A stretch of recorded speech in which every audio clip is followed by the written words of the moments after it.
Samsadadavanalalitya loka Tranaya karunya gana gana tvam Samsadadavanalalitya loka Tranaya karunya gana gana tvam Sya kalyana gunarnavasya Vande Guru Shri Charanaravindam Tasya kalyana gunarnavasya Vande Guru Shri Mahaprabhu Kirtanani Chagitam Vaditramadhyan Manasorasena Mahaprabhu Kirtanani Chagitam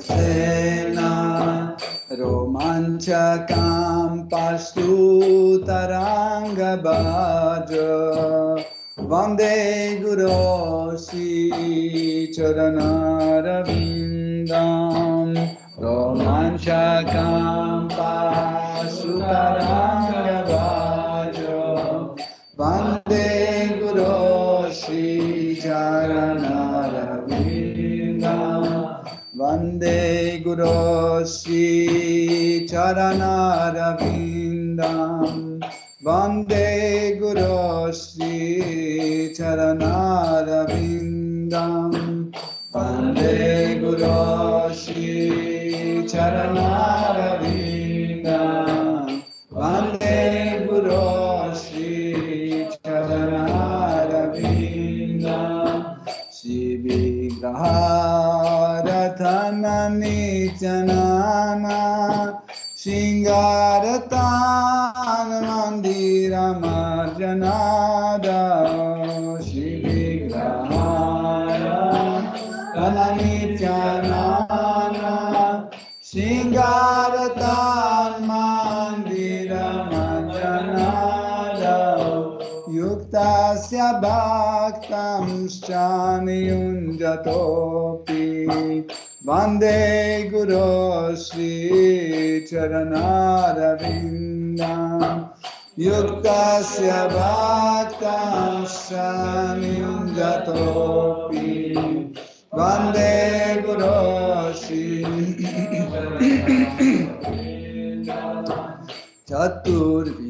Chaturvidasi Bhagavad Prasada Svadvam Natriptan Hari Bhakta Sankhan Chaturvidasi Bhagavad Prasada Svadvam Natriptan Hari Bhakta Sankhan Kritvaiva triptim bhajata sadaiva Vande Guru Shri Charanaravindam Kritvaiva triptim भजता सदैव वन्दे गुरो श्रीचरणारविन्दं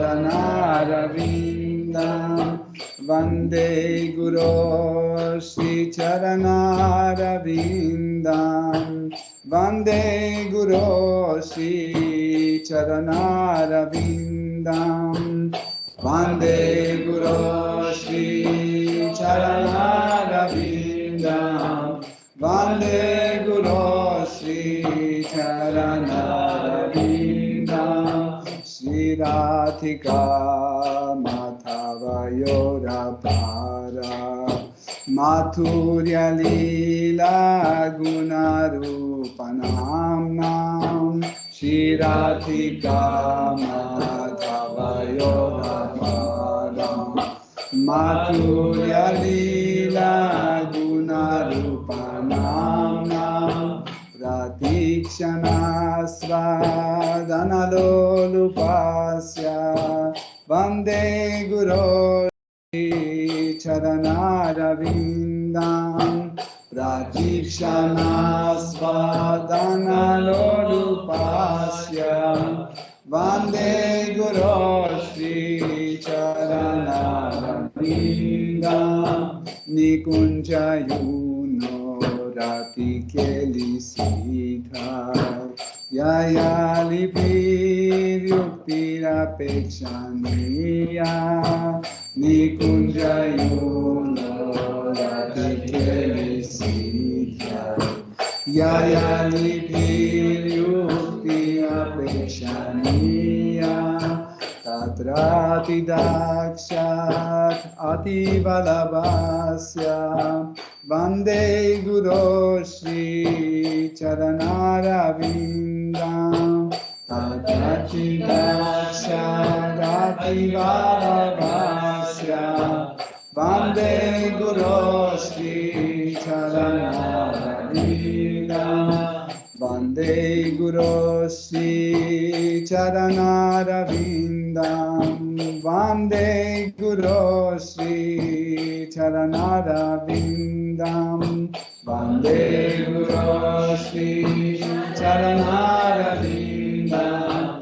वन्दे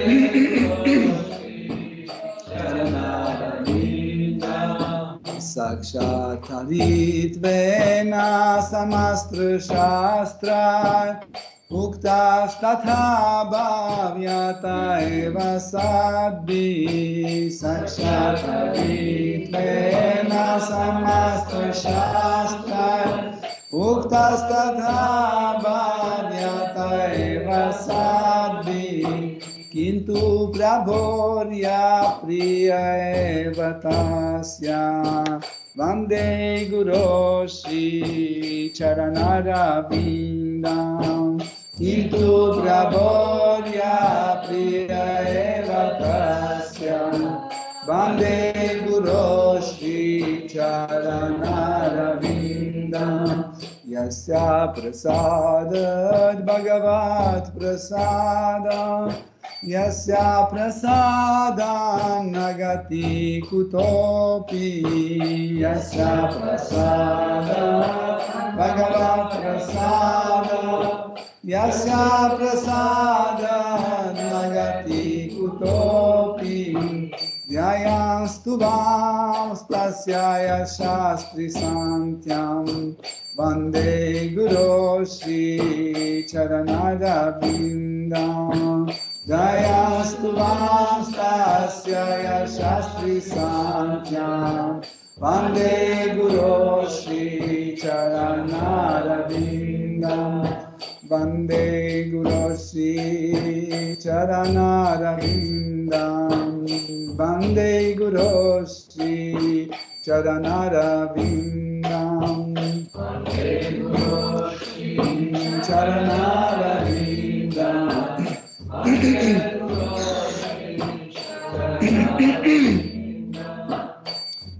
नामा ॐ विष्णुपदाय कृष्णपृष्ठाय भूतले श्रीमते भक्तिवेदान्त स्वामी niti namine. Nama Om Vishnu Padaya Krishna Prestaya Bhutale Srimate Bhakti Vedanta Swami Niti Namine Namaste Saraswati Deve Gauravani Pracharine Nirvishesha Sunyavadi Paschatya Deshatadine Namaste Saraswati Devi Gauravani Pracharine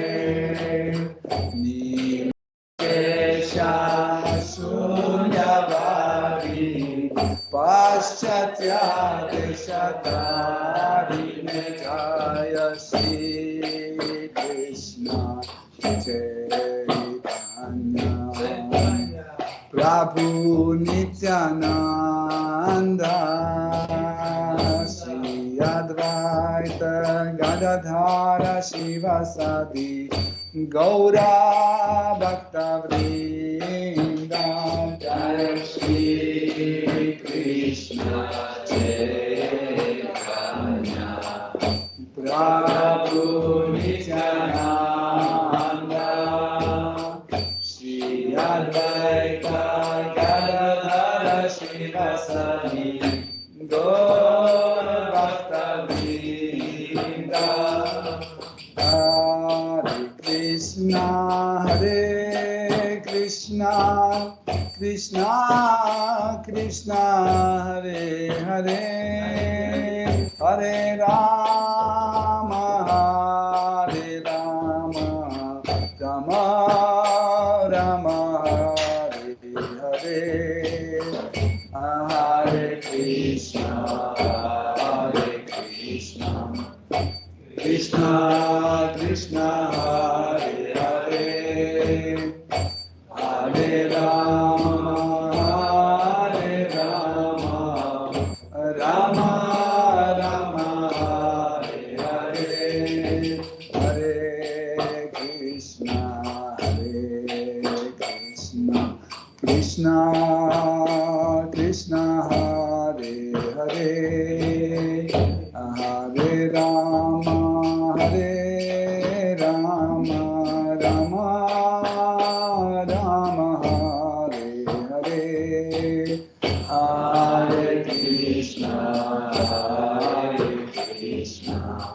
Krishna Krishna, Hare Hare, Hare Rama, Hare Rama, Rama Rama, Hare Hare, Hare Krishna, Krishna Krishna, Hare Hare, Hare Rama, Hare Rama, Rama Rama, Hare Hare, Hare Krishna, Krishna Krishna, Hare Hare, Hare Rama, Hare Rama, Rama Rama, Hare Hare, Hare Krishna, Krishna Krishna, Hare Hare, Hare Rama, Hare Rama, Rama Rama, Hare Hare, Hare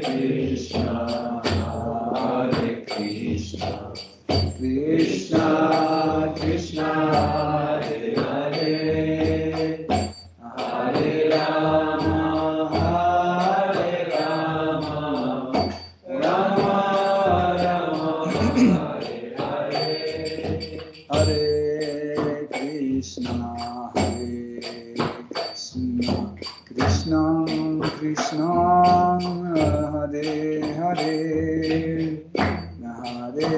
Rama Hare Rama Rama Rama Hare Hare Hare Krishna, Hare Krishna, Krishna Krishna, Hare Hare, Hare Rama, Hare Rama, Rama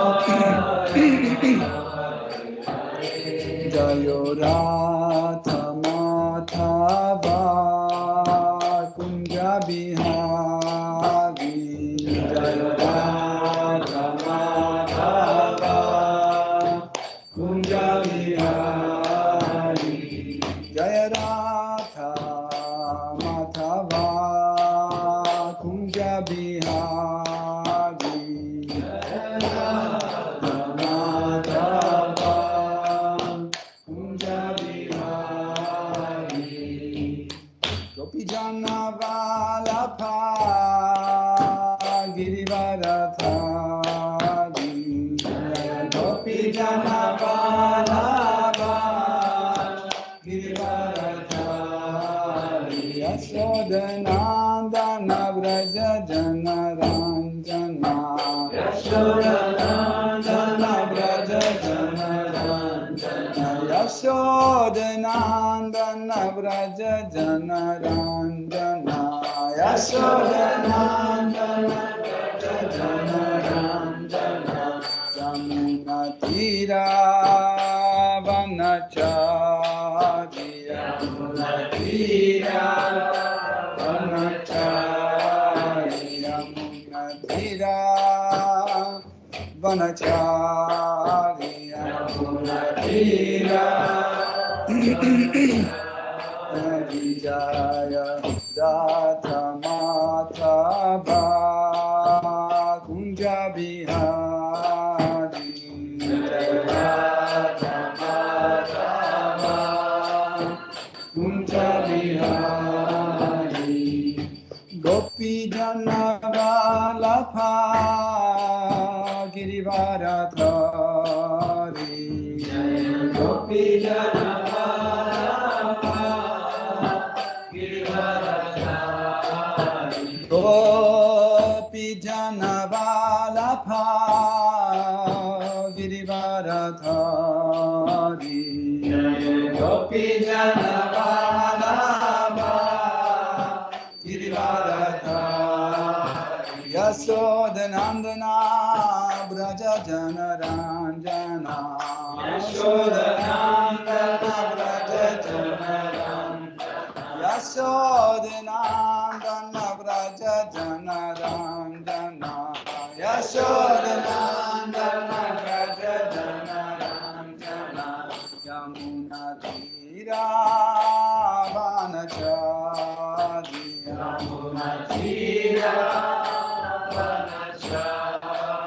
Yamuna Tira Vanachari Yamuna Tira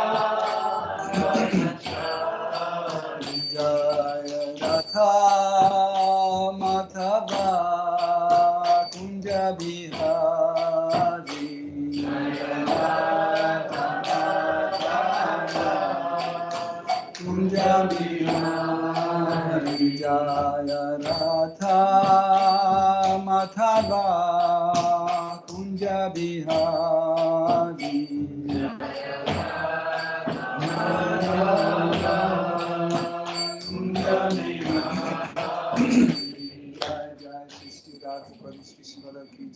Shri Radha Govinda ki jai, Shri Jagannath, Shri Baladev, Shri Mati Subhadra Devi ki jai, Shri Jagannath Swami Patita Pavana ki jai, Shri Shri Nitai Sachi Sutta Advaita Chandra Gadadhar Shivasati Gaur Bhakta Govinda ki jai, Jai Sitaram Lakshman Hanuman Bharata Shatrugna Yodha Dhama ki jai, Shri Shri Lakshmi Nrsimha Prahlad Maharaj Shri Sudarshan Chakra ki jai, Shri Shri Gauranga Nitai Gosai ki jai, Shri Shri Gaur Nitai ki jai, Tulsi Maharani Bhakti Devi ki jai, Saraswati Devi ki jai, Guru Parampara ki jai, Srila Prabhupada ki jai, toute gloire de vos assemblées. Hare Krishna.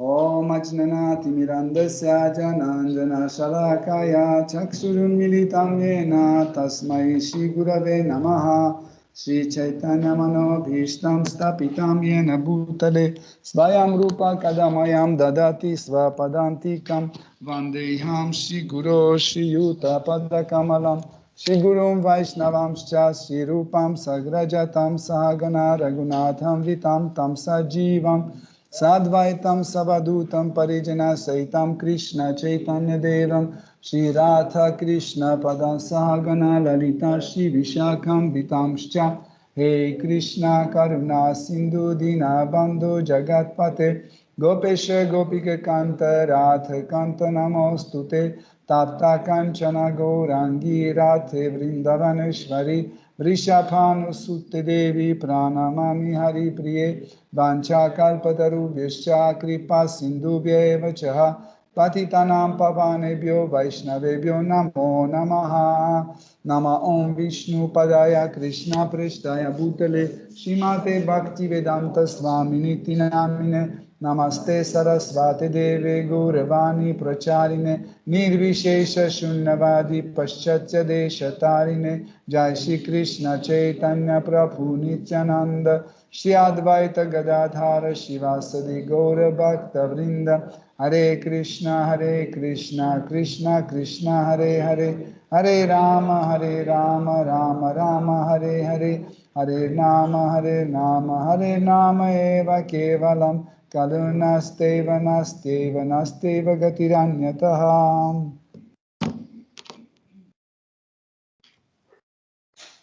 Om Namo Bhagavate Vasudevaya. Om Namo Bhagavate Vasudevaya. Om Namo Bhagavate Vasudevaya. Om Namo Bhagavate Vasudevaya. Om Namo Bhagavate Vasudevaya. Om Namo Bhagavate Vasudevaya. Hare Krishna, chers dévots, nous continuons notre étude de Srimad Bhagavatam, 4e chant, 30e chapitre, à partir du verset 24.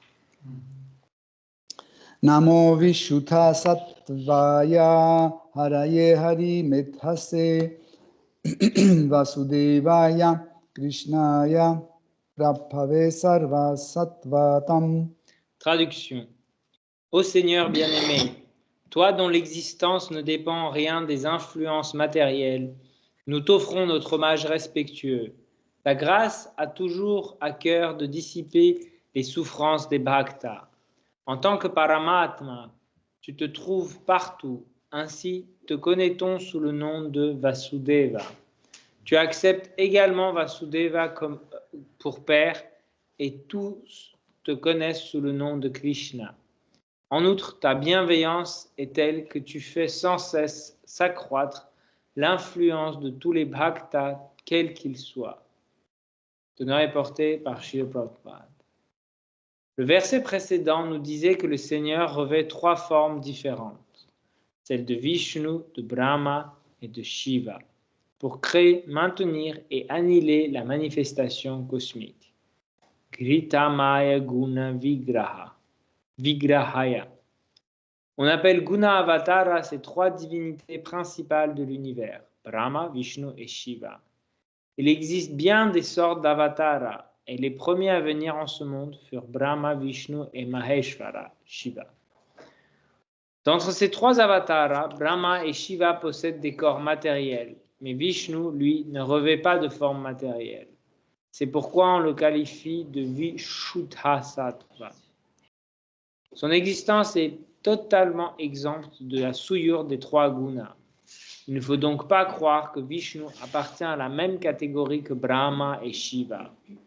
Les Shastras nous interdisent de penser de la sorte.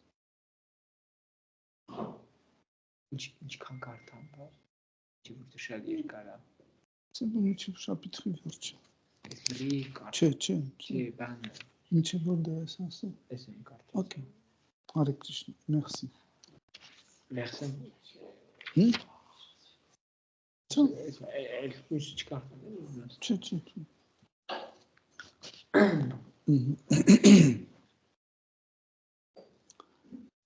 Nous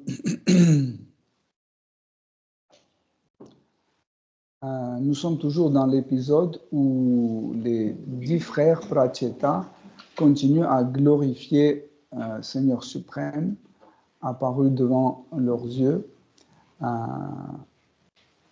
Donc, vendredi, nous avons un peu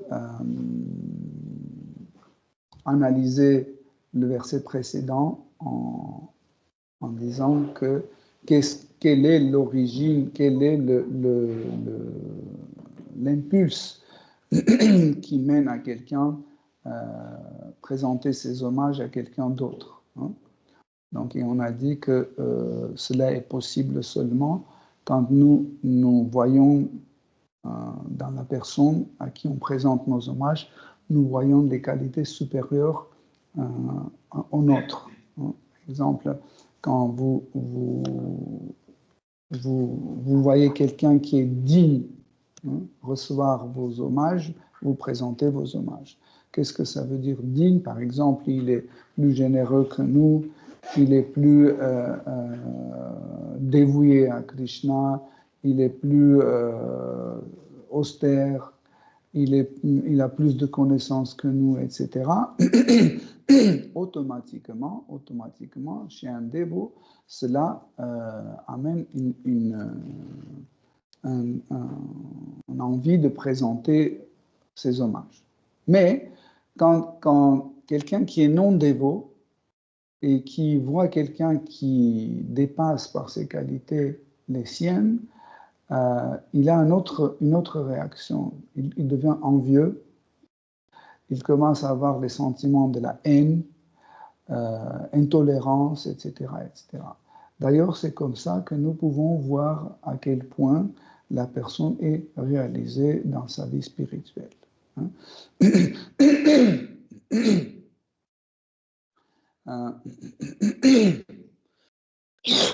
Rendre un hommage à quelqu'un, c'est aussi une forme de créer une certaine relation avec cette personne. Par exemple, quand nous présentons chaque jour nos hommages à Jagannath Baladev Subhadra, Arata Govinda, Arata Parishishvar, Nitai Sachisuta, Srila Prabhupada, à notre Gurudev, quand on présente nos hommages, nous sommes en train de créer une sorte de relation avec eux. Donc nous les mettons au-dessus de nous. Nous les mettons au-dessus de nous, mais ça doit être un acte spontané, ça doit être un acte naturel. Mais, si vous vous souvenez, vendredi, nous avons dit aussi que nous pouvons rendre nos hommages comme un sadhaka, un étudiant, un pratiquant de bhakti yoga. Nous pouvons rendre nos hommages comme un bhavuka bhakta, quelqu'un qui atteint le niveau de bhava bhakti, mais aussi nous pouvons présenter nos hommages comme un rasika bhakta qui se trouve sur le niveau de prema bhakti. Ça veut dire qu'il a déjà établi un rasa, une forme de relation d'amour avec Krishna. Donc, et chaque fois, le mécanisme change un peu d'une présentation à l'autre. Dans la réalité, sadhaka procède en fait ce processus de rendre hommage sur la plateforme de sa conscience. Par exemple, moi, comme sadhaka, je présente mes hommages à Seigneur Krishna parce que je sais qu'il est le supérieur. Je sais qu'il est le plus fort, plus beau, plus intelligent, plus glorieux, etc., etc. Donc, automatiquement, en moi, sur la plateforme de ma conscience, il y a un concept qui se déclenche et dit tu dois le respecter, c'est normal, parce qu'il te dépasse sur toutes les plateformes d'existence. Donc tu dois le respecter. Même au moment quand je rends mes hommages à Krishna, il y a quelque chose de dur qui me dérange, mon faux ego dit mais non, c'est pas possible. Tu es égal à Krishna ou tu es, je ne sais pas,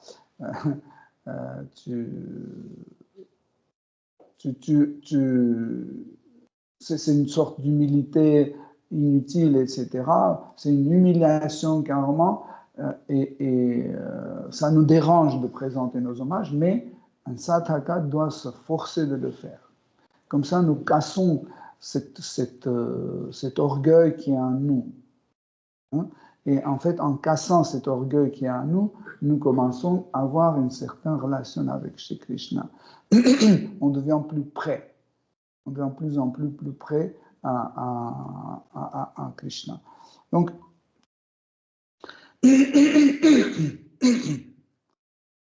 Krishna dit, pas Krishna, les Prachetas disent que cette énergie matérielle ne peut jamais t'affecter. Et ça aussi, on a un peu discuté légèrement de ça. En fait, l'énergie matérielle, comme toute autre énergie, a ses propres qualités, ses facultés. Et quand il y a une interaction entre les énergies, une énergie agit sur l'autre. Ne pensez pas que seulement Mahamaya, l'énergie matérielle, qui peut influencer l'être vivant, ou Yogamaya qui peut influencer l'être vivant. Toutes les énergies, toutes les énergies existantes, elles influencent l'une l'autre. Pourquoi? C'est leur nature. Par exemple, prenons Icha Shakti, l'énergie de désir. Elle est une des énergies les plus puissantes dans cette existence. Par exemple, quand Icha Shakti rentre en contact avec Maya, l'énergie matérielle, sûrement l'énergie matérielle influence l'énergie de désir. L'énergie de désir, à son tour, influence l'énergie matérielle. Mais, car l'âme, Atma, est la plus petite parcelle, quantitativement, parcelle. Une petite quantité de l'énergie, vraiment la plus petite. Krishna l'appelle dans la Bhagavad Gita la parcelle minime. Infinitésimale. Comment? Infinitésimale. Infinitésimale. Ok? Donc, automatiquement, toutes les énergies qui sont plus importantes, elle influence Atma, l'âme. Donc, d'ailleurs, c'est pour ça les Prachetas qualifient Seigneur suprême comme Prabhavé. Prabhavé, ça veut dire c'est celui qui multiplie la force de quelqu'un. C'est pour ça que Paramatma est appelé aussi Prabhavishnu. Vishnu qui multiplie la force de chaque être vivant. Par exemple, Atma, l'énergie individuelle, Atma, elle ne peut pas bouger ce corps. Elle n'a pas assez d'énergie, elle n'a pas assez de puissance pour bouger ce corps. Elle est très très petite. Mais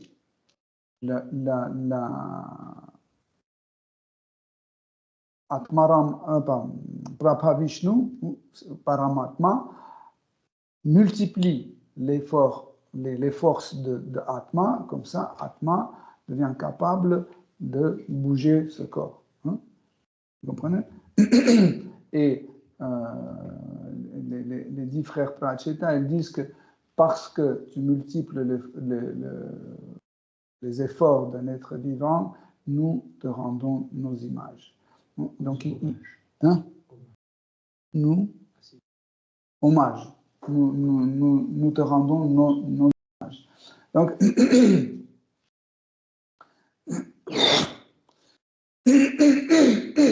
Tout cela, en fait, c'est pas juste parce qu'ils ont lu quelque part et juste ils ont appris par cœur, ils commencent à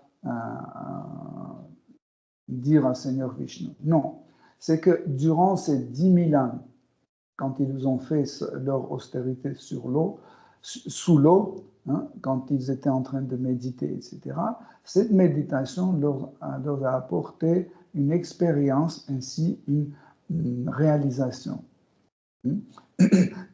Vous savez que la méditation, hein, à travers la méditation correcte, l'on peut avoir une forte expérience. Parce que dans la méditation, vous pouvez vous servir de votre passé et en analysant votre passé, vous pouvez faire des conclusions correctes parce que vous avez de la connaissance et si vous appliquez cette connaissance sur votre passé, hein, surtout nos bêtises que nous avons faites ou des actes pieux, etc., etc., et en analysant, hein, avec le véritable savoir reçu de la part de maîtres spirituels, nous pouvons avoir des réalisations. Mais pourquoi la plupart des gens n'arrivent pas en fait à avoir cette expérience et cette réalisation à travers la méditation? Parce que dès qu'ils plongent dans leur passé, le mental est immédiatement excité. Et le mental immédiatement excité se fixe sur cette mémoire et le reste n'a plus d'accès. Par exemple, je plonge dans ma méditation et petit à petit, les événements de passé commencent à sortir et du coup, je trouve un épisode où quelqu'un m'a offensé et je n'ai pas répondu et puis mon mental devient tout de suite offensé, je me sens offensé de nouveau et je commence à dire non, il fallait que je lui réponde ou il fallait écrire à son gourou pour qu'il sache quel est son disciple, etc. Et après, je commence continuer à tout faire deuxième tour, troisième tour, non, cette personne m'a offensé, etc., etc. Donc, ça ne va pas m'apporter une nouvelle expérience, ça va juste renforcer l'ancienne expérience. Vous comprenez? Pour cela, Guru apprend son disciple méditer. Donc, il apprend à méditer d'une façon assez précise. C'est que chaque fois qu'un notre mental commence à réfléchir ou analyser quelque chose, nous devons garder une distance. En fait, cette distance est celle d'un observateur et pas d'un participant. Vous voyez la différence? Cette distance n'est pas celle de participant, mais c'est une distance d'observateur. Vous n'êtes pas acteur dans cette situation. Vous êtes juste un observateur. Comme ça, vous pouvez en tirer des conclusions correctes. Vous voyez la nuance. Comme imaginez, par exemple, quelqu'un m'a frappé, tout de suite en colère, je lui ai répondu, etc. Mais parce que je suis l'acteur de cet épisode. Mais imaginez que je reviens à cet événement, mais comme un observateur. Donc, cet épisode s'est passé pas avec moi, mais avec quelqu'un d'autre. Hein? Et je commence à voir ça d'une autre façon. Donc, comme ça, je peux analyser et en tirer des conclusions correctes, oui, sans que mon mental soit excité. Comme ça, si le mental n'est pas excité, j'ai l'accès à toute l'information qui se trouve dans mon intelligence. Donc, je peux feuilleter la Bhagavad Gita dans mon intelligence, aller jusqu'à l'évangile où Jésus-Christ dit, si on t'a frappé sur la joue gauche, mets la joue droite, etc., etc. Vous voyez? Mais il suffit que votre mental soit excité, toute cette connaissance que vous aviez sur les Shastras, sur la Bhagavad Gita, etc., va être bloquée et vous allez juste évoquer de nouveau, en fait, cette émotion qui a eu comme une expérience, je ne sais pas quand, et vous allez de nouveau revivre. Et en fait, quand le mental est excité, il n'y a pas d'accès sur votre intelligence, qu'est-ce qui se passe? Vous faites un boucle, ça revient. Mais il m'a blessé. Comment il a osé de le faire? Il faut que j'écrive à son gourou. Mais si tout le monde a vu, il m'a blessé, il m'a offensé. Ça se fait pas. Les dévots ne doivent pas offenser. En plus, il est censé d'être initié, mais ça se fait pas. Et ça peut tourner des heures et des heures et des heures. Vous voyez? Les Prachetas, avec Seigneur Shiva, on a appris de garder cette position en distance dans la méditation. Il les a appris comment le faire, et durant 10 000 ans, en fait, toutes leurs expériences vécues étaient suffisantes comme la matière de pensée, hein, c'est suffisant. Sachez que même un enfant qui a vécu 5 ans dans la vie, hein, si il a juste ça, hein, ce qu'il a vécu, c'est suffisant pour rentrer dans la méditation et faire des conclusions correctes. Ça peut vous étonner, mais c'est comme ça parce que il suffit de pouvoir analyser ce petit passé avec le mental qui n'est pas excité. Derrière cette expérience, il y a l'expérience de la vie précédente qui s'ouvre. Vous voyez? Donc en fait, l'intellect enregistre les choses, en fait, les événements, les choses, comme quand vous mettez les documents sur la table, un sur l'autre, un sur l'autre, un sur l'autre, un sur l'autre. Et en fait, la mémoire de nos passés se trouve en dessous. C'est pour ça qu'on oublie. Pourquoi? Parce que la mémoire présente couvre la mémoire précédente. La mémoire actuelle que vous avez couvre, parce qu'aujourd'hui, je suis tellement couvert par cette identification que je suis un homme, je suis un Parisien, etc., etc., que cette identification, en fait, ce document, couvre tout ce que j'avais précédemment. Si j'arrive plongé dans la méditation et sans être excité, aller en arrière, je peux arriver à 5 vies, 10 vies ou je ne sais pas combien de vies que j'ai vécues auparavant. Voyez? Donc, et les Prachetas, ils avaient déjà en fait cette connaissance, cette réalisation. C'est pour ça que leur réalisation leur permettait de glorifier le Seigneur d'une façon aussi qualifiée. Ils disent que Krishna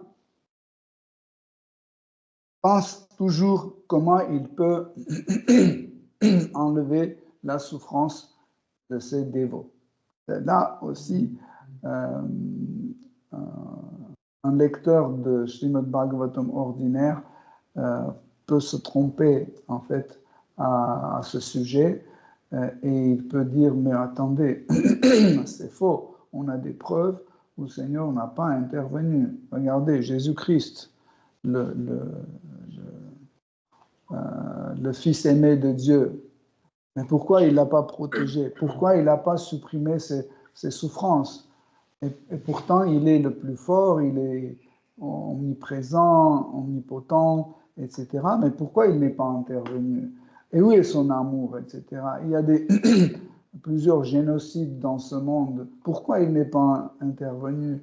Les dévots qui priaient et demandaient de l'aide, etc. Mais pourquoi Dieu n'est pas intervenu? Etc. Il y a tellement de martyrs dans toutes les religions. Hein? Et pourquoi Dieu n'est pas intervenu? Donc, ça, c'est une preuve, cette façon de penser, c'est une preuve de quelqu'un qui n'est pas mature dans sa dévotion et dans sa pratique spirituelle. Car quand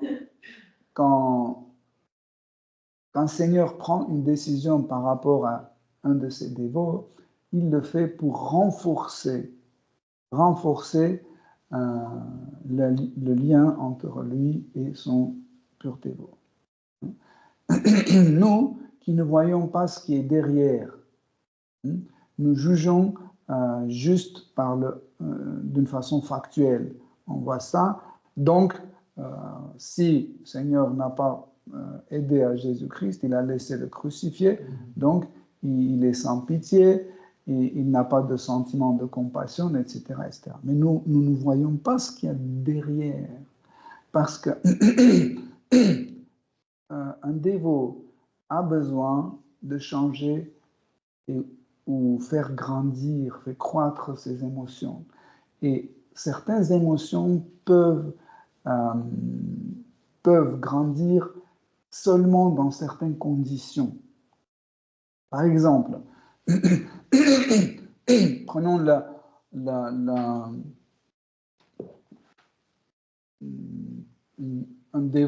une dévote, par exemple, comme Mère Yashoda.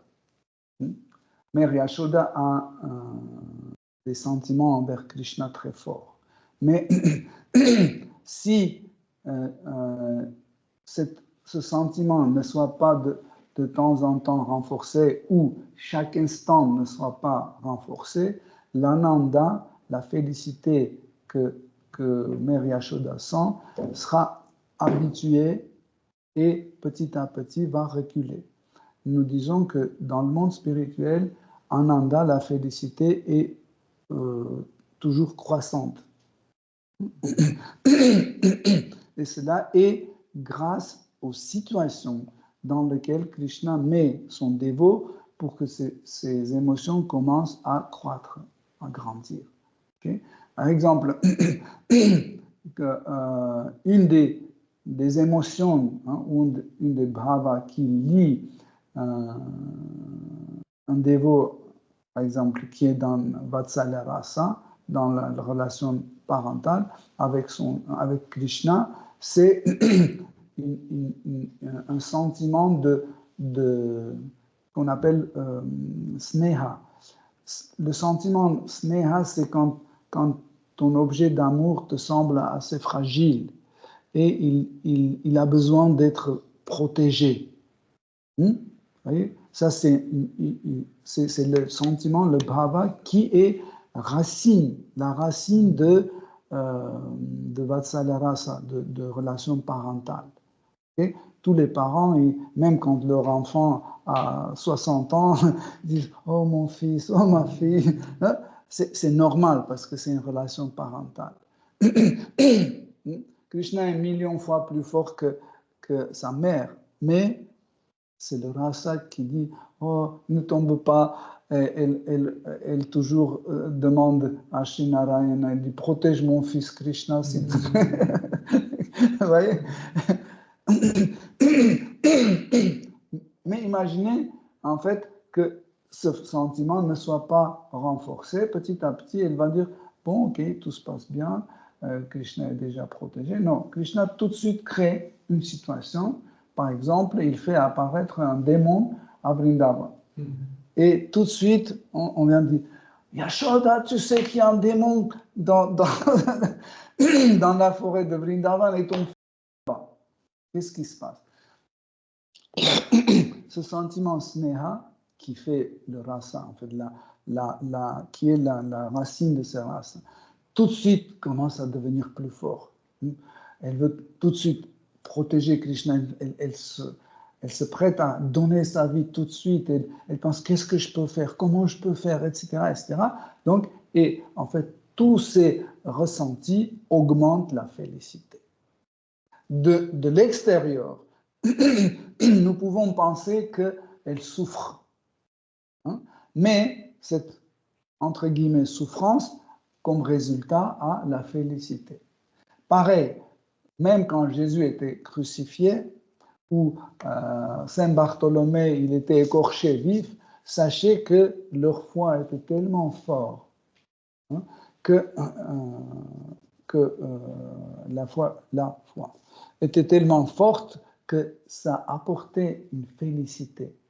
En même temps, il sentait la douleur forte, hein, insupportable, mais ce qu'on appelle la souffrance, ce n'était pas une souffrance, c'était une forme de félicité, parce qu'il se sentait beaucoup plus proche à Krishna et il sentait qu'il dépend seulement de eux.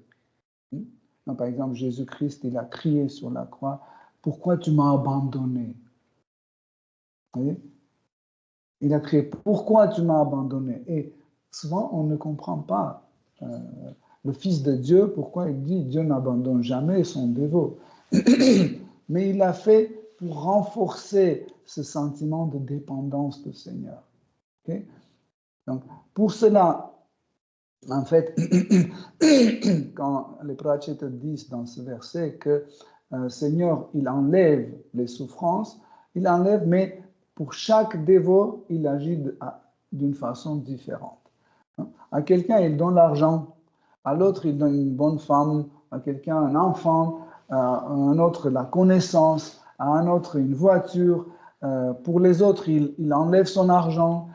Pour quelqu'un d'autre, il donne la maladie, etc. Il fait ça à sa façon pour enlever la souffrance. Parce que souffrir, c'est une façon aussi de se débarrasser de la souffrance. Okay? Donc, en effet, nous ne comprenons pas vraiment la valeur de la souffrance. La souffrance a sa valeur, a son utilité. Hein. Il y a 4 types de gens qui souffrent.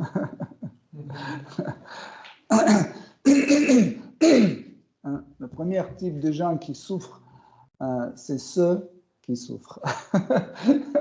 Autrement dit, par exemple, ils sont malades, ils sont torturés, ils sont fatigués, ils sont blessés, etc., etc., persécutés.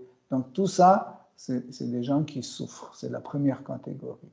Deuxième catégorie de gens qui souffrent, deuxième catégorie des souffrants, c'est ceux qui sont privés de gratification des sens. En fait, ils souffrent par l'absence de gratification des sens. Par exemple, ils ne sont pas malades, mais ils n'ont pas assez d'argent pour aller se bronzer au bord de la mer. Ils sont vivants, ils ont mal nulle part, ils ne sont pas persécutés, etc. Mais ils veulent aller voir musée d'art moderne à New York, mais ils ne peuvent pas. Ou par exemple, ils veulent épouser une fille, mais elle la refuse. Vous voyez, ils sont souffrants. Donc ça c'est la deuxième catégorie des souffrants. Troisième catégorie des souffrants, c'est les curieux. En fait, eux aussi, ils souffrent parce que leur curiosité n'est pas satisfaite. Et ils cherchent à satisfaire cette curiosité et ils tombent sur Krishna, sur les dévots, sur la Bhagavad Gita, sur un kirtan ou Krishna Katha, etc. Comme ça, ils peuvent satisfaire leurs désirs. Parce que autre chose, en fait, qui ne satisfait pas leur curiosité, en fait, devient l'objet de leur recherche.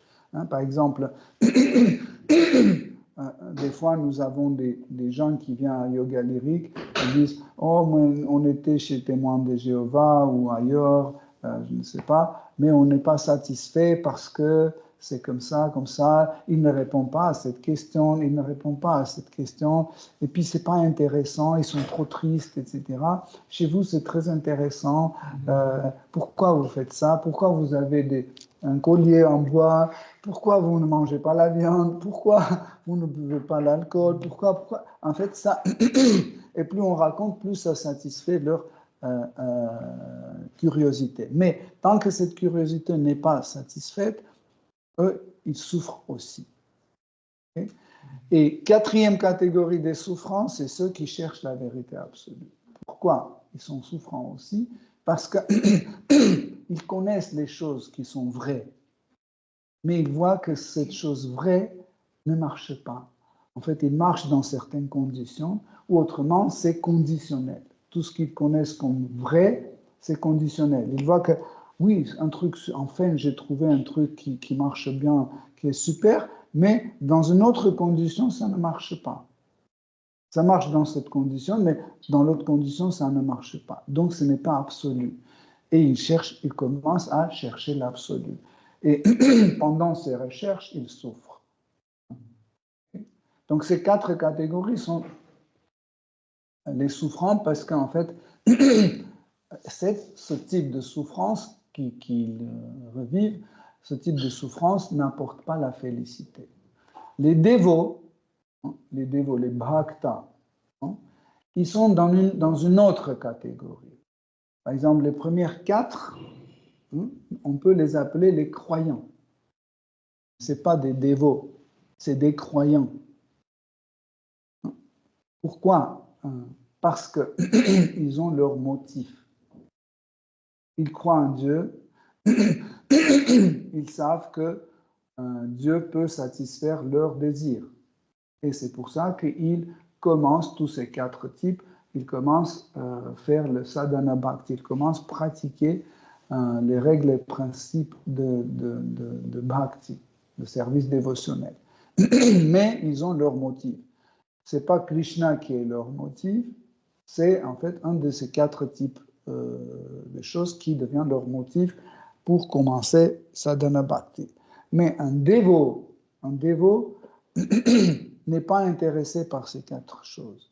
Un dévot est intéressé par l'objet de leur pratique, par Krishna. Même s'ils sont sadhaka, ils font le sadhana bhakti, parce qu'ils sont attirés par Krishna. Ça, c'est une catégorie rare, parce que d'habitude, 99% des gens viennent par ces quatre motifs. C'est seulement un petit pourcentage qui vient parce que Krishna attire leur attention. Krishna comme une personne attire leur attention. Ce n'est pas qu'ils ont besoin de quelque chose. Sûrement, vous avez rencontré ce genre de pratiquants. Ils sont riches, très très riches. Ils sont en bonne santé. Ils ont tout ce qu'il faut. Mais Krishna leur attire. Ce n'est pas parce qu'ils sont venus dans la conscience Krishna, parce qu'ils sont misérables. Non. C'est parce que Krishna est extraordinaire. Les qualités de Krishna sont extraordinaires. Ses paroles sont extraordinaires. Sa forme est extraordinaire. Et son image est extraordinaire. Ses divertissements sont extraordinaires. Et ils sont attirés par Krishna, même s'ils sont encore un sadhaka, un pratiquant. Donc c'est ça leur motif.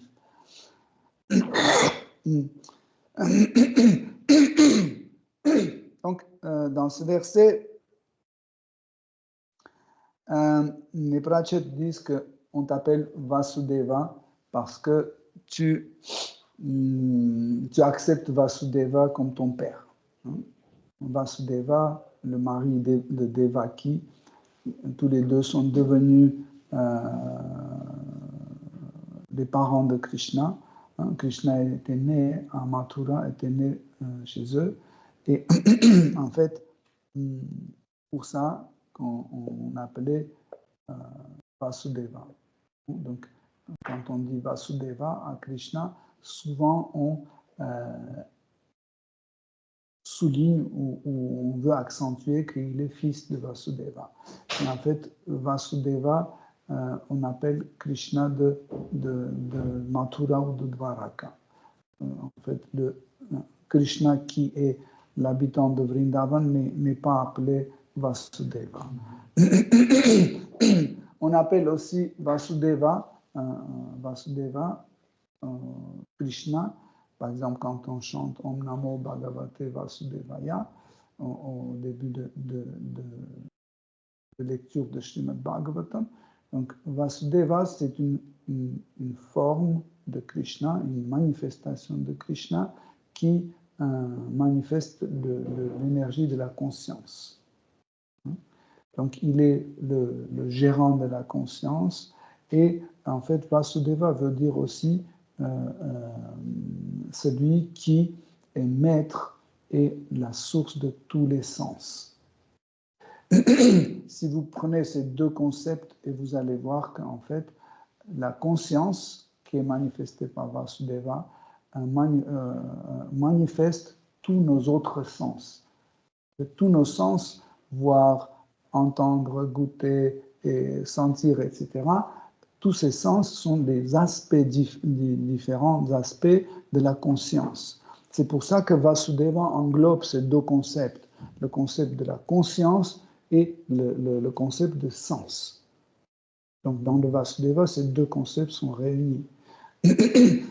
Autrement dit, Vasudeva est la faculté de voir, Vasudeva c'est la faculté d'entendre, Vasudeva est la faculté de goûter, de toucher, etc., etc. En fait, mais au-dessus de toutes ces facultés, c'est la conscience. C'est la conscience qui, en fait, manifeste tous ces autres aspects. Okay? Autre chose importante qui est parlé dedans et où Srila Prabhupada a développé dans cette teneur et portée, je ne sais pas si vous avez fait attention, ceux qui étaient attentifs devaient absolument remarquer que Srila Prabhupada dit que le corps de Brahma et de Shiva sont faits de la matière. Si vous étiez attentif, vous devez remarquer ça. Bien sûr que quand on lit ça première fois, on est choqué. Et en plus, c'est le Prabhupada qui dit, mais Srimad Bhagavatam dit que Seigneur Shiva, c'est Krishna lui-même. Comment il peut avoir le corps fait de matière? C'est impossible. Brahma, on peut comprendre. Et encore, parce que le même Srimad Bhagavatam explique que le corps de Brahma est transcendantal. Donc, il y a une ambiguïté. Pourquoi Srila Prabhupada dit ça? Pour comprendre, nous devons comprendre une chose, que en réalité, ces trois fonctions citées dans ces commentaires, la fonction de créer, maintenir et détruire, en réalité, sont maintenues par Shri Krishna. Donc, et en fait, pour cela, il y a trois corps différents. Le corps de Brahma est fait pour créer, le corps de Shiva est créé pour détruire, et le corps de Vishnu est créé pour maintenir.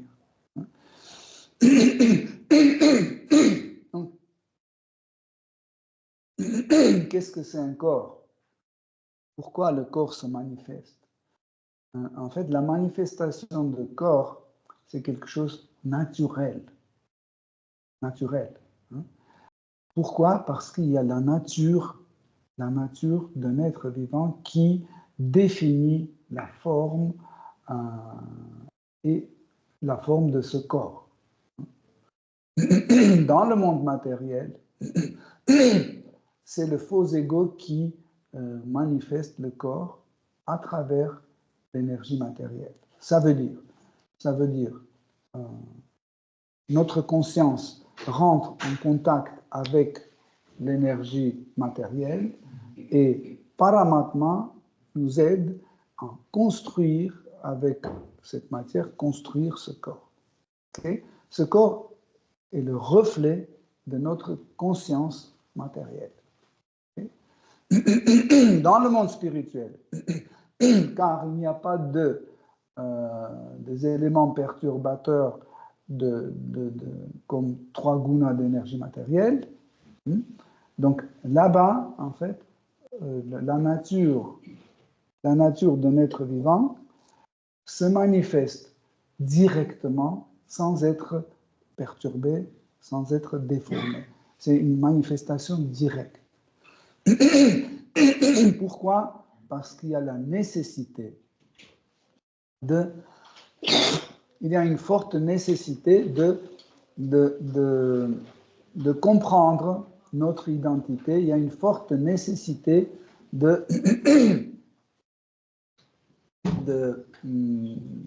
la perception de soi.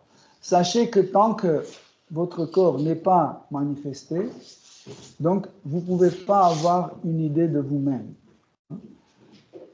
C'est très difficile, parce que chaque idée de perception de soi qui commence à se manifester est à vérifier. Par exemple, je dis je suis un homme, ok? Je dois vérifier. Je m'observe et je constate que je suis un homme. Voyez? Ou par exemple, j'ai une idée que je suis un homme âgé, donc je dois constater ça. Je dois constater cette perception de soi. Donc, je regarde dans un miroir et je constate que je suis vieux. Je dis, oh, j'ai des cheveux blancs, j'ai des rides, la peau qui a vieilli, etc. Je tousse, etc. Donc, je constate. Donc, ça veut dire, cette idée de moi est basée sur les critères de corps. Cette idée est basée sur l'information cueillie d'après mon corps que j'ai actuellement. Okay? Mais aussi, deuxième nécessité pour avoir un corps, c'est entrer dans la communication. Parce que sans corps, nous ne pouvons pas entrer dans la communication. Par exemple, maintenant, nous sommes en communication, n'est-ce pas? Mais imaginez, je n'ai pas de corps. Comment on va être communiqué? Vous allez essayer de me saisir, mais vous allez voir que je ne suis pas tangible, vous n'entendez pas ma voix, vous ne voyez pas mon nez, mes yeux, etc. etc. Donc, impossible d'établir un contact. Imaginez qu'à côté de moi, Brahma est assis.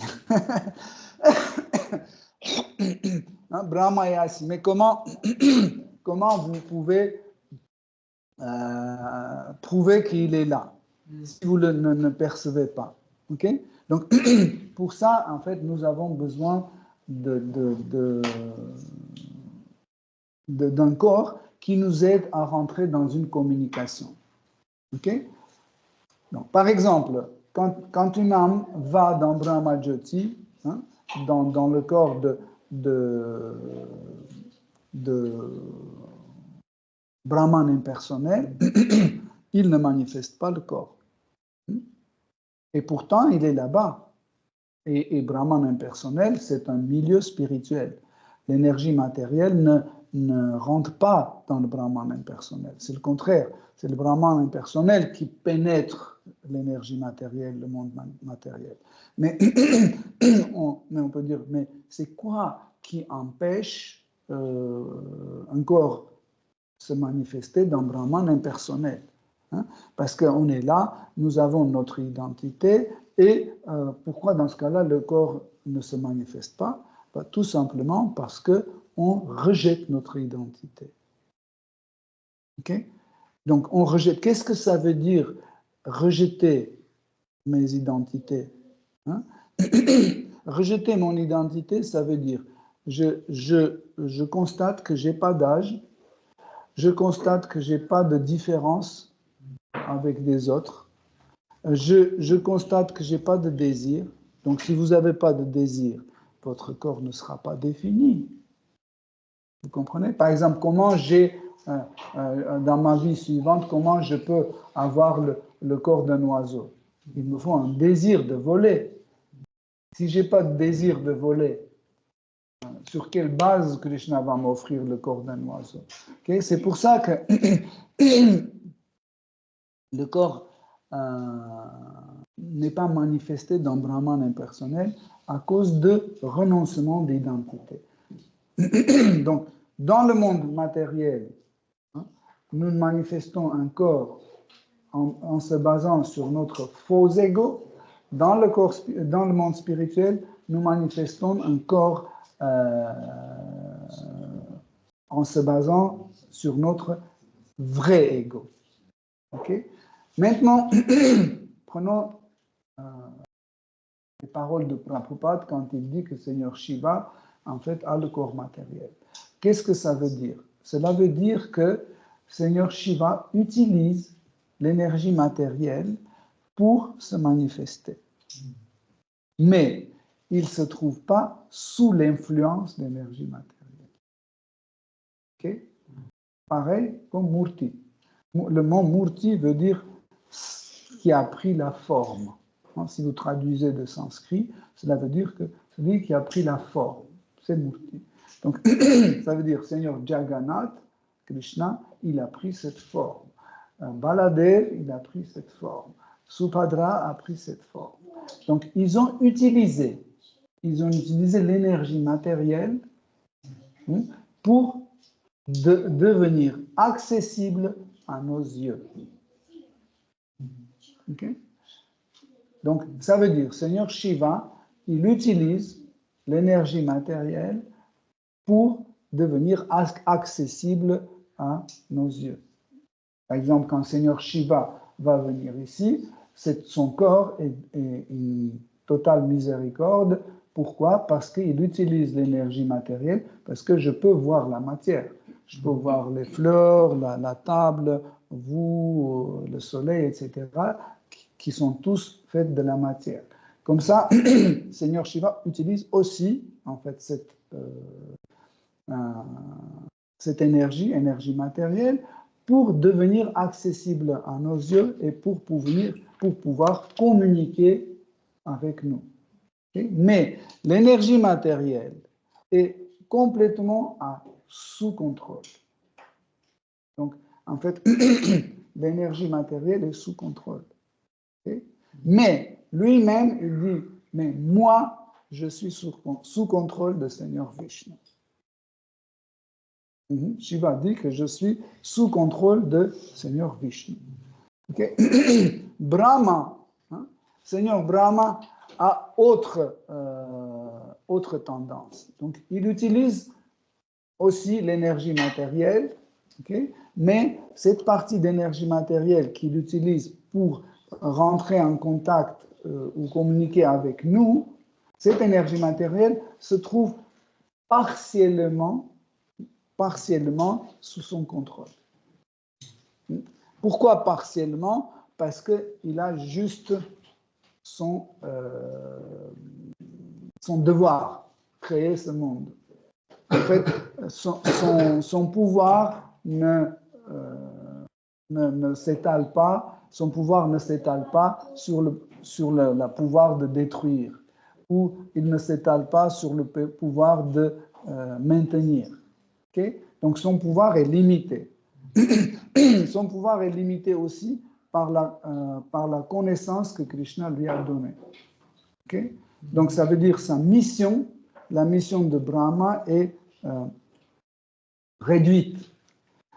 La mission de Seigneur Shiva, c'est une mission intermédiaire. Pourquoi? Parce qu'elle est en même temps réduite, mais en même temps n'est pas réduite, parce qu'on n'a pas besoin de quelque chose de plus. Okay? C'est comme par exemple,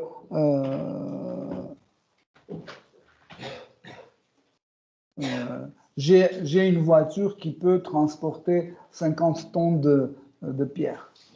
OK? Mais elle ne peut pas porter plus. Ça s'arrête à 50 tonnes. Après, ça va se casser. OK? Donc, mais si on a besoin de transporter 30 tonnes, il n'y a pas de problème. Je peux transporter aussi 35 tonnes, 40, 45 tonnes. Et on peut avoir une idée que, en fait, mon pouvoir de transporter des choses n'a pas de limite. Mais, en réalité, a des limites. Mais tant que le chantier ne nécessite pas transporter plus que 50 tonnes, tout le monde va penser que cette voiture n'a pas de limite. Ça, c'est la position de Shiva. Okay? En fait, tout ce qu'il fait dans ce monde matériel, en fait, qui est sous son contrôle, sous son influence, sous sa direction, etc.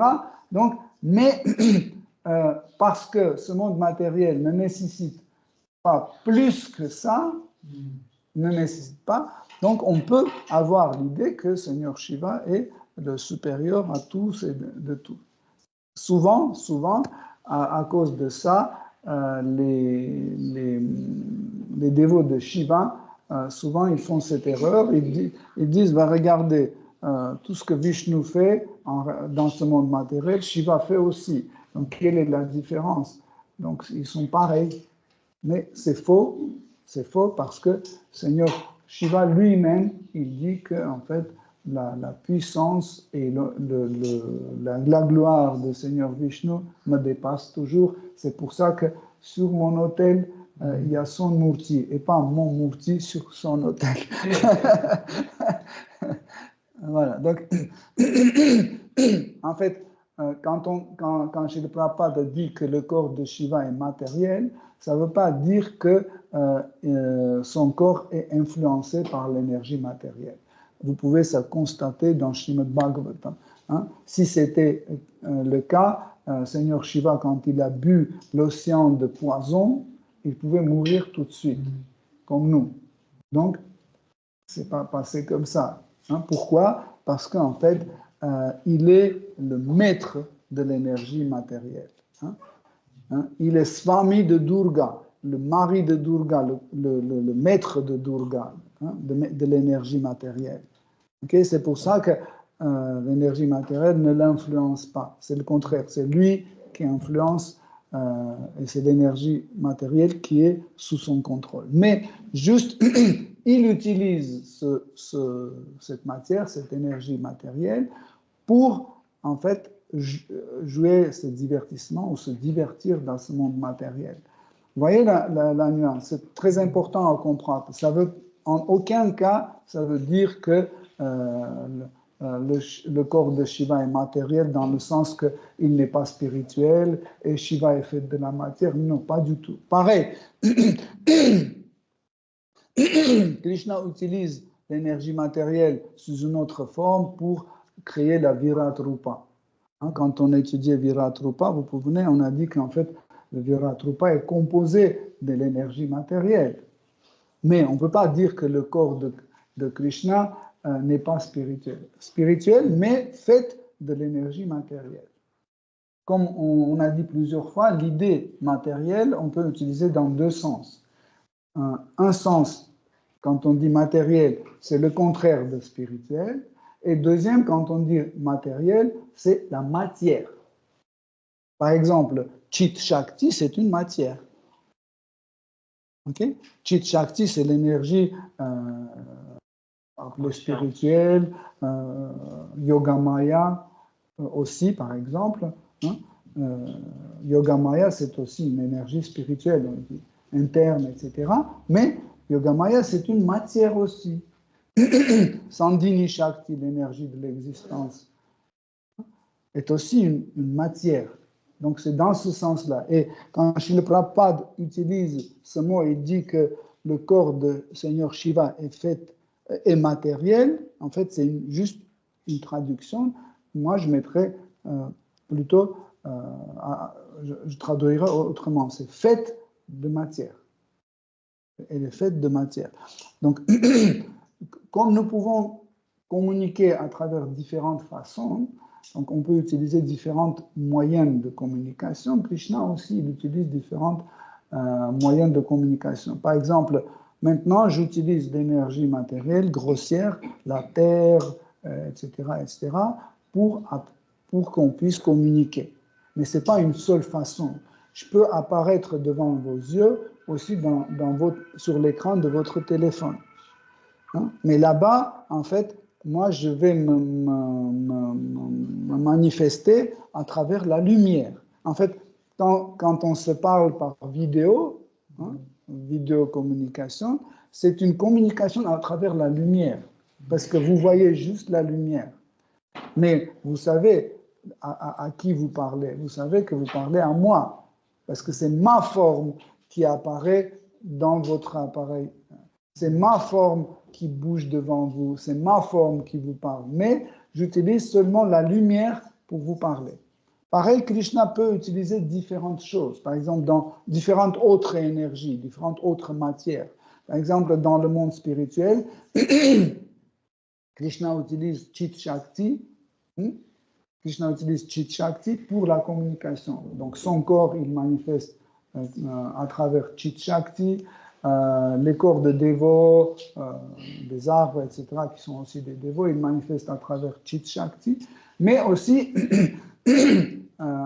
il peut, par exemple, se manifester dans ce monde matériel, comme on a dit tout à l'heure, comme Murti. Okay?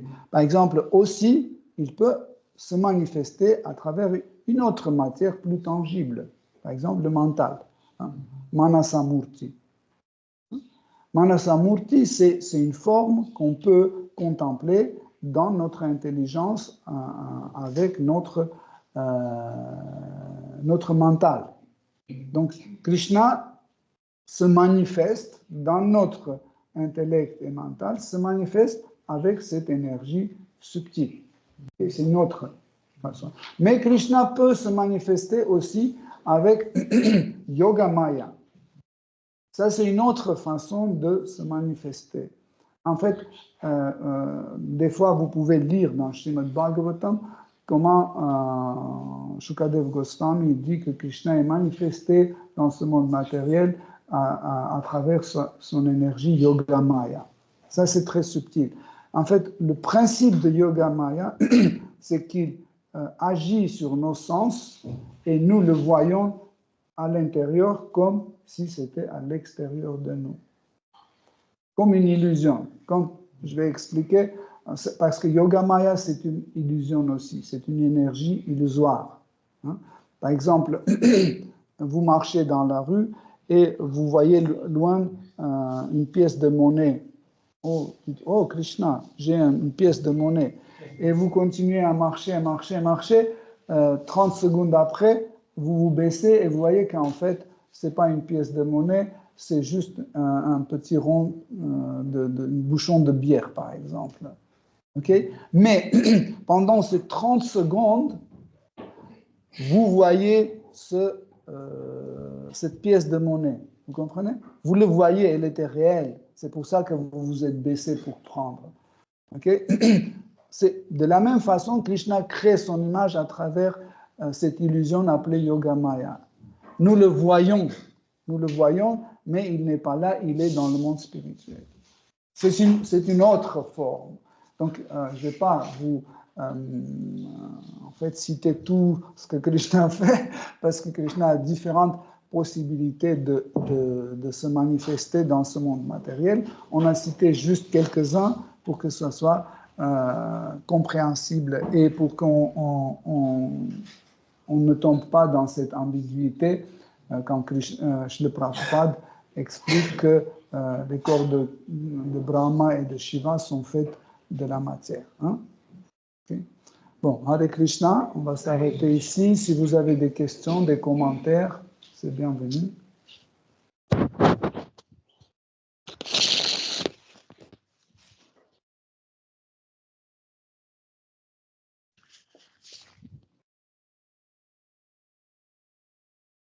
Merci pour la conférence. Une question concernant la capacité à rendre hommage, dont vous avez au début de la conférence. Donc, à partir de plus jeune âge et jusqu'à vieil âge, Plus fort, à partir de plus jeune âge et jusqu'à vieil âge, on est habitué de ne rendre hommage à personne. En fait, même à l'école, au travail, on est habitué à une compétition plutôt. Et est-ce que ça voulait dire que toute la civilisation, elle est démoniaque ou assurique ou... En fait, si je dirais oui, ça serait trop brut. En fait, Krishna, dans la Bhagavad Gita, Krishna divise en deux. L'humanité divise en deux. Deux catégories. Une catégorie, c'est les êtres démoniaques. L'autre catégorie, c'est des êtres divins. On peut dire comme ça. Quelle est la différence? La différence, c'est pas seulement la question de la croyance. Parce que chez démons, nous avons beaucoup de croyants aussi. Ils croient que Dieu existe, ils croient que Krishna est le plus fort, ils croient que Vishnu est le maître de tout et de tous, mais ne sont pas d'accord. Ça, c'est l'esprit démoniaque. Je ne suis pas d'accord. C'est vrai que Krishna a dit qu'il ne faut pas offenser les dévots, il ne faut pas faire les péchés, etc. Mais je ne suis pas d'accord. Parce que il faut que quand même je me fasse plaisir, etc. Donc, en fait, c'est ça, en fait, en réalité, différencie. Parce que souvent, dans l'esprit des dévots, un démon, c'est celui qui ne croit pas en Dieu. Non, il peut croire en Dieu, mais ne pas être d'accord. En plus, les démons les plus insupportables, c'est ceux qui croient que le Seigneur existe. Ils croient que Dieu existe. Ils sont religieux, ça veut dire ils vont à l'église, ils suivent les principes, etc. Mais ils disent, mais aujourd'hui, je vais faire comme ça. Je me permets aujourd'hui de faire comme ça. C'est vrai que Dieu a dit que c'est interdit, mais aujourd'hui, c'est mon anniversaire et je vais fumer, je vais boire et je vais manger un agneau. Ça, c'est les types de démons les plus insupportables.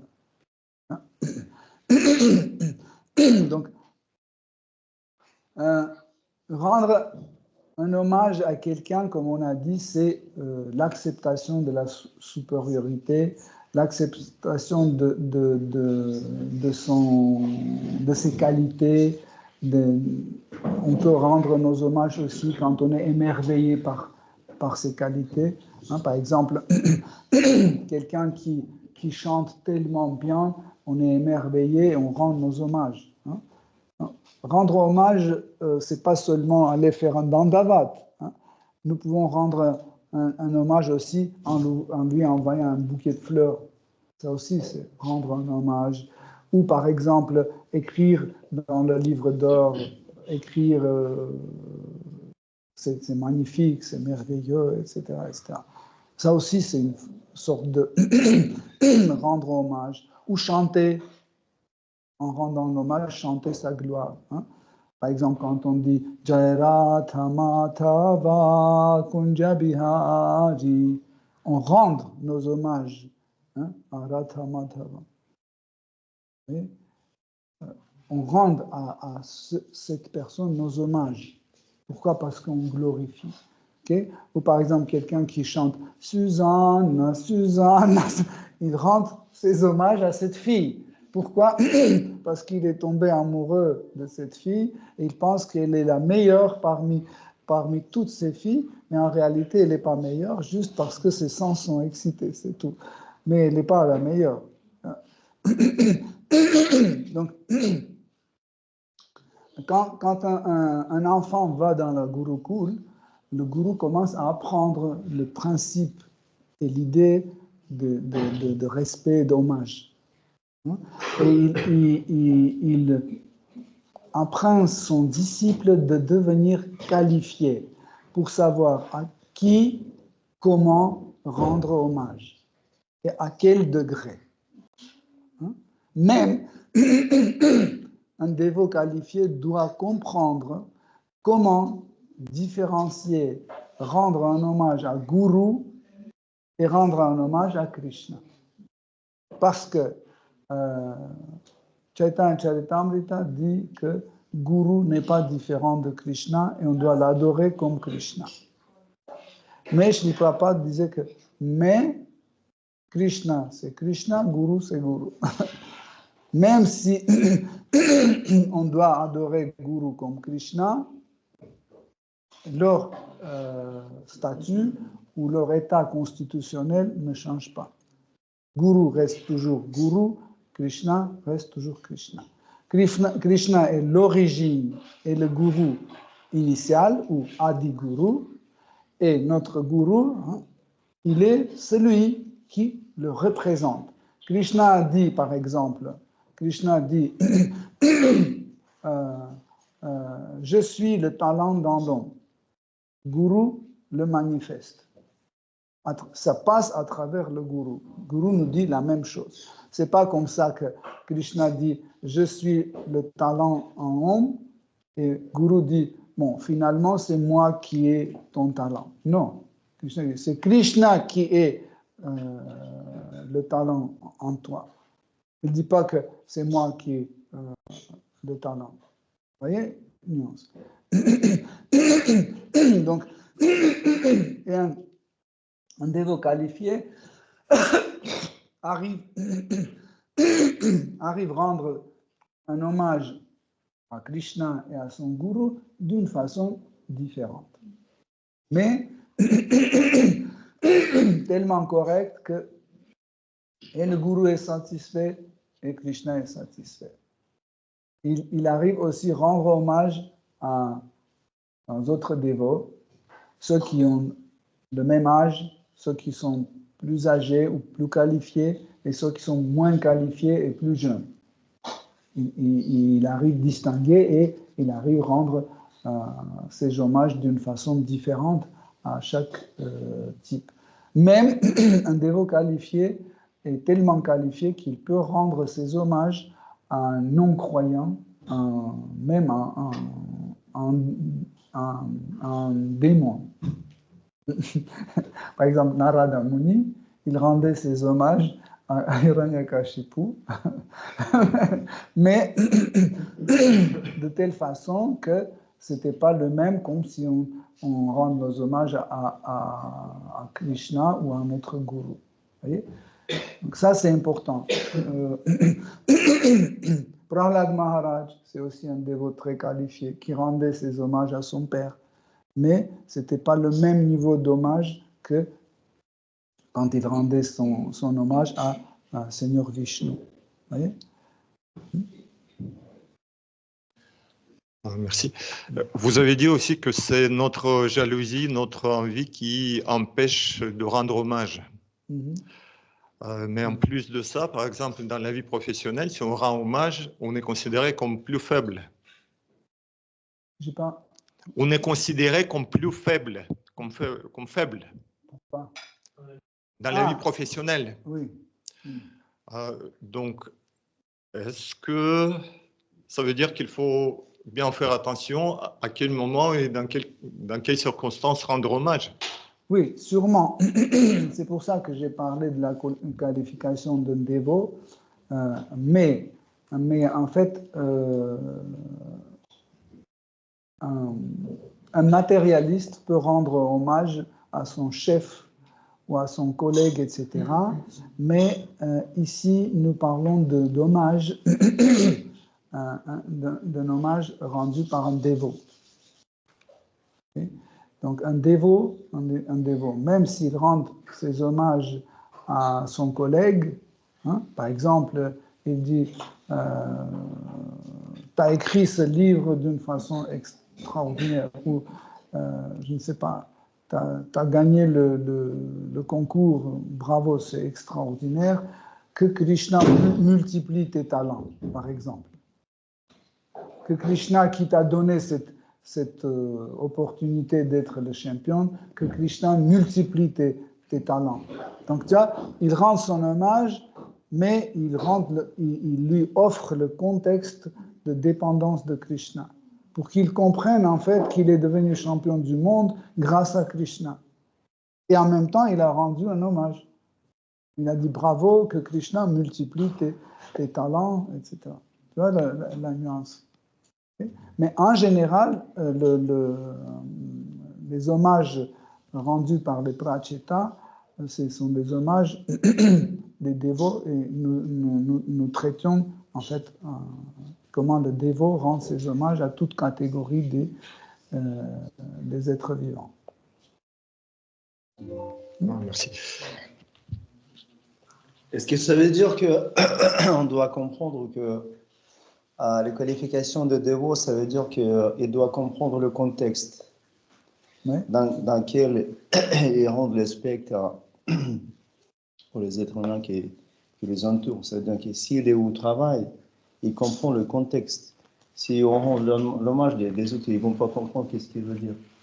Mais dans la vie matérielle, ça veut dire que si on vient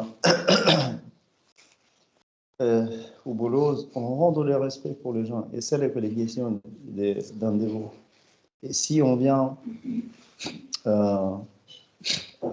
au temple, on rend les hommages aux dévots, parce que les dévots, ils font la même chose.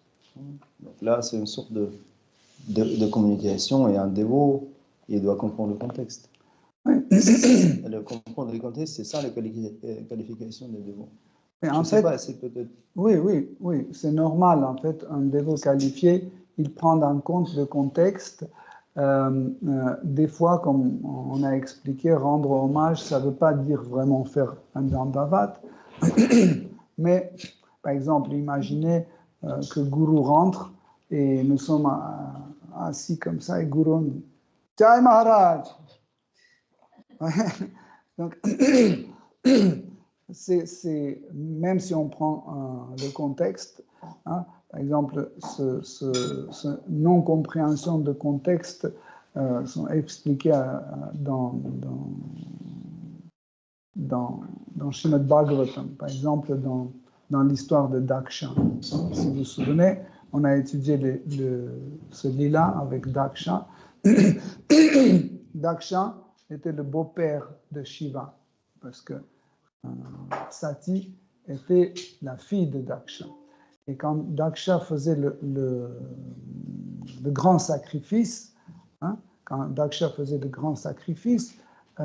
tout le monde était assis, et le Daksha, comme le premier, le maître de la cérémonie, quand il est rentré, tout le monde s'est levé. Okay? Sauf Shiva. Shiva est resté assis. Et ça, cet acte lui a blessé. Il s'est senti offensé. Pourquoi? Parce qu'il pensait que s'il est le beau-père de Shiva, donc sa position n'est plus haute que la position de Shiva. Okay? Mais il n'a pas oublié que Shiva, c'est Dieu la personne suprême. Okay? Okay? Donc il a commencé à offenser Seigneur Shiva. Vous voyez? Donc, même les contextes différents, hein, quand il s'agit de Guru ou il s'agit de Krishna. Hein. Imaginez que je suis le président de la République et je reçois le président de notre République. Hein. On est en train de parler et signer les trucs importants, etc. Et Seigneur Krishna arrive. Je ne vais pas dire « Ah, bonjour Krishna, asseyez-vous, attendez, je vais m'occuper. » Non, tout de suite, je laisse tomber tous ces papiers, ces stylos, ce président, ma position, etc. et je rends tout de suite mon hommage à Krishna. C'est normal parce que Krishna est plus important. Ça aussi, la compréhension de contexte. Vous voyez? Des fois, en fait, c'est pas que si on est au travail, donc Krishna est venu, on va dire ah, ça c'est mon copain, Krishna, faites connaissance, etc., pour que personne ne pense. Donc on doit sacrifier. Des fois, on doit sacrifier les circonstances. Des fois, on doit sacrifier notre position. Ça aussi, c'est important. Mais bien sûr, encore, je reviens sur la qualification d'un dévot. Un dévot doit savoir comment et quand, dans quelles circonstances, comment rendre ses hommages. Une dernière question. On a le temps. Vous avez parlé de l'excitation pendant la méditation, donc qui peut empêcher la méditation. Et en même temps, donc parlant de Pratchett, ils sont restés 10 000 ans sous l'eau. Donc, est-ce qu'on peut penser que c'est la chaleur qui est liée à l'excitation en quelque sorte? Et quand il faut se refroidir un petit peu avant d'aller méditer. Enfin, on prend une douche froide, donc on n'est pas capable de rester sous l'eau, mais au moins se refroidir. Il y a une graine de vérité dans ce que tu dis.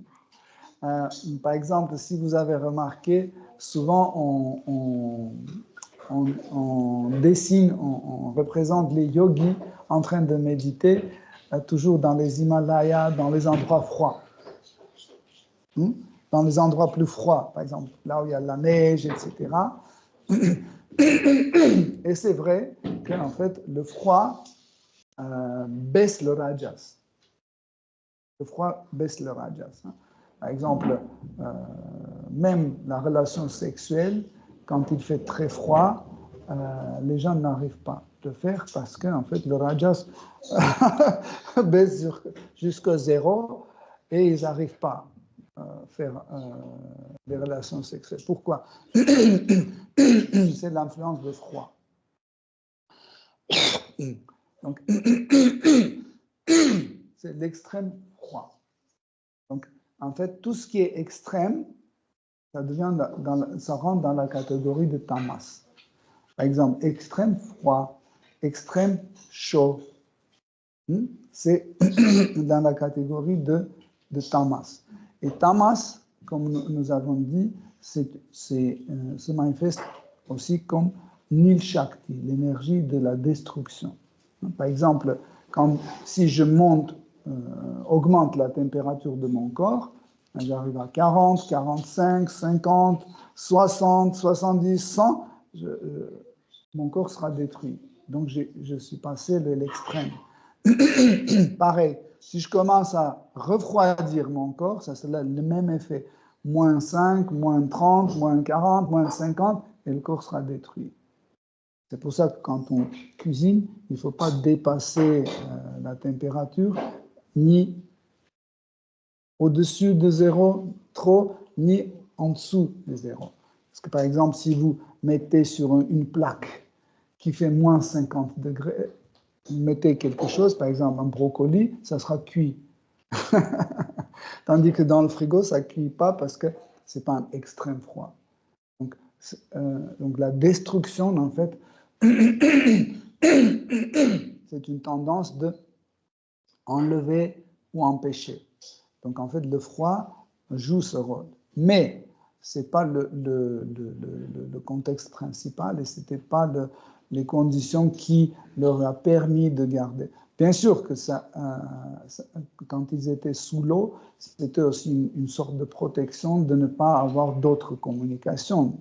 Mais sûrement, il y avait des crocodiles qui passaient, des poissons, etc., les tortues. Et ça pouvait déranger aussi. Mais en fait, parce que comme j'ai expliqué l'autre fois, quand ils sont venus au bord de cette lac, ils étaient déjà experts en Ashtanga Yoga. Et dans l'Ashtanga Yoga, il y a ce maîtrise de soi, un anga, un degré appelé Pratyahara. Et anga suivant, c'est Dharana. Pratyahara, c'est quand on arrive à couper le lien de nos sens avec les objets du sens, de l'extérieur. Ça veut dire on passe à notre perception de soi à l'intérieur. Pratya veut dire intérieur. Hein? Par exemple, je ne vois plus les fleurs, je ne vois pas les murs, les gens, etc. Okay? Mais ça ne veut pas dire que ma vision, ma capacité de voir s'est arrêtée. Je continue à voir avec mes yeux intérieurs, mais je ne vois plus les nouvelles choses. Je peux voir que ce que j'ai vu déjà, dans ma vie. Tu vois? Donc, par la suite, dharana aide à se détacher ou se débarrasser de ces objets, objets de sens qui se trouvent à notre intérieur. Hein? Par exemple, je ne vois plus ce téléphone, même si je suis pas mort, mais je ne vois plus. Hein? J'ai coupé le lien, je ne vois plus rien, mais je vois à l'intérieur ce téléphone. Donc, il faut que je coupe mon lien avec cet objet de sens aussi.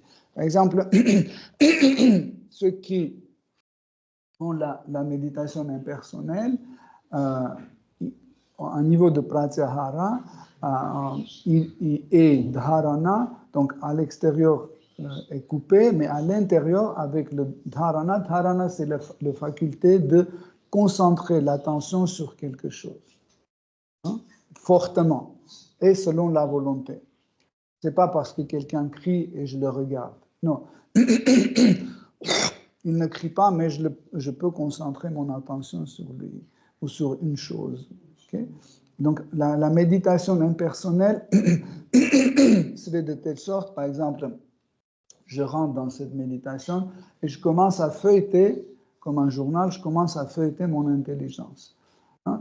Le téléphone, fleurs, la voiture, l'élection présidentielle, etc. Ça veut dire que je ne m'arrête pas.